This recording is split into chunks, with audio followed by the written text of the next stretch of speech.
sure you're looking forward with anticipation to the Advent season once again, as we are. You know, it's a great time to be with family and friends, of course, good food, but also, I think, reflect on the deeper values of our faith. You know, the Advent season is all about anticipation and expectation, isn't it? It's so often God's gifts to us do not come packaged as we expect them.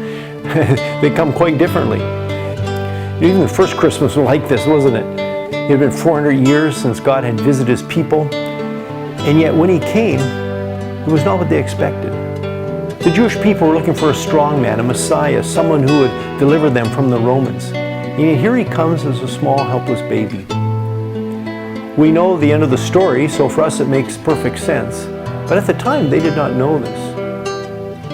And I wonder how many times in our lives we're praying for answers, and God provides us in gifts that come in packages that we're not expecting. Something completely different than we anticipated.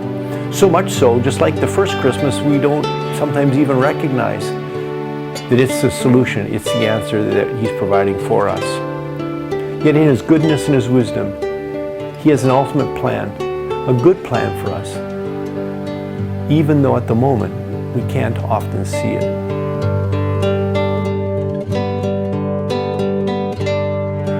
You know, this year has been great to be able to connect with various members of our MCNet team. I was able to share some of the new material on finishing well, finishing the race, which we did as a retreat in Dominican Republic, as well as in Tanzania.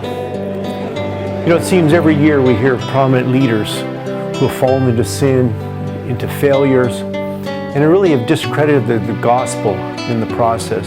And we really wanted our team to not have that happen in their case, but to finish the calling and finish what God has called them to do.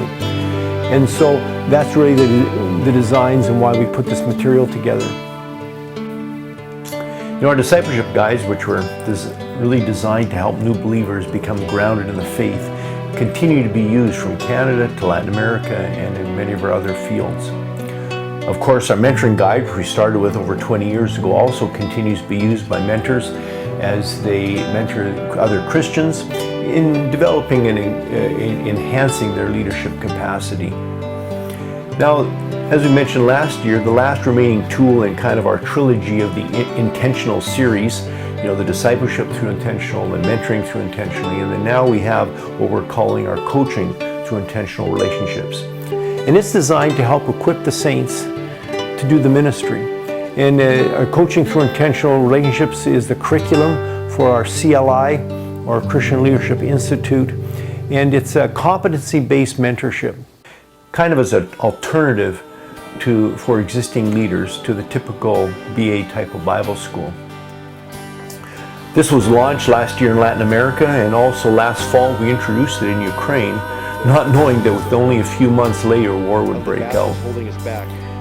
And after all the years of ministering in Russia and Ukraine, it has been such a heartache to watch the events unfold in that part of the world.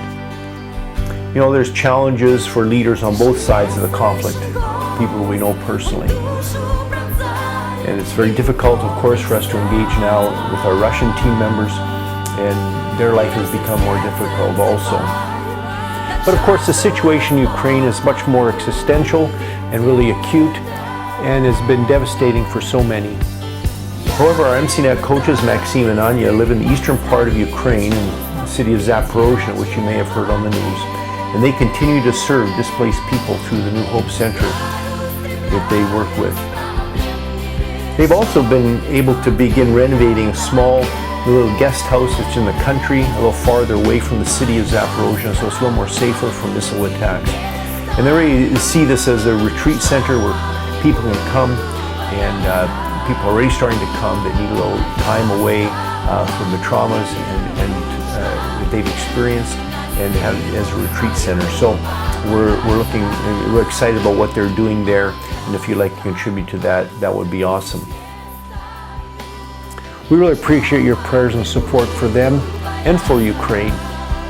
We're hoping to meet up with them again sometime in this next year in another country, and then we hope to get back to Ukraine as soon as possible. It's amazing to see how each one of our coaches and leaders continue to serve under very trying circumstances right now in Ukraine.